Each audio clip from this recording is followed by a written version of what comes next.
ગ્રામ્ય વિસ્તારમાં વહેલી સવારે મંદિરમાં પ્રભાત્યા થયા બાદ ગામમાં પ્રભાત ફેરી ફરવાની જૂની સંસ્કૃતિ ગામડામાં ધીમે ધીમે લુપ્ત થઈ રહી છે અને તે હવે મોરબીમાં પણ થઈ રહી છે.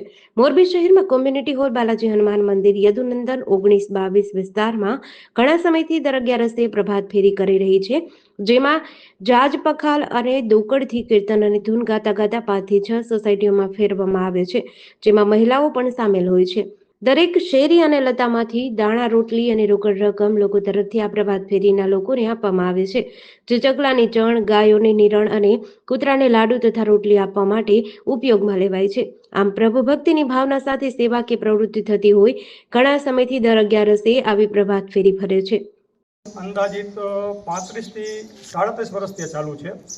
આ ધૂનની જ્યારે શરૂઆત કરવામાં આવી ત્યારે અમારે છગન બાપા જે અત્યારે ભગવાનના ધામમાં જતા રહ્યા છે, એક ચકુ બાપા એ પણ અત્યારે ભગવાનના ધામમાં જતા રહ્યા છે, અને એક બેચરભાઈ એ અત્યારે હાલ અમેરિકા છે. આ બધા મંડળે ધૂન ચાલુ કરી હતી ત્યારે અમે સાવ નાના અને ત્યારે અમે પણ આમાં જોડાયેલા, અને અત્યારે આ ધૂનને લગભગ 37 વર્ષ જેવું થયું છે અને અવિરત પ્રવાહમાં દર 11 સવારે 6:30 થી 7:30 1 કલાક સુધી દર 11 ચાલુ રહીએ છીએ. અને આ ધૂન ચંદ્રેશનગર, પુનિતનગર, યદુનંદન 19, યદુનંદન 22, વિઠ્ઠલનગર, સારસ્વત સોસાયટી એમ અંદાજિત 6 થી 7 સોસાયટીની અંદર દર્શન સોસાયટી આ રીતે ફરે છે.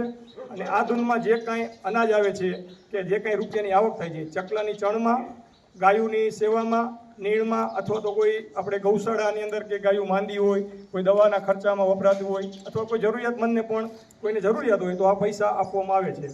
અને અંદાજિત 35 થી 37 વર્ષ તો પાકા આ ધૂનને થયા છે. GDC ન્યૂઝ સાથે શ્રીકાંત પટેલ, મોરબી.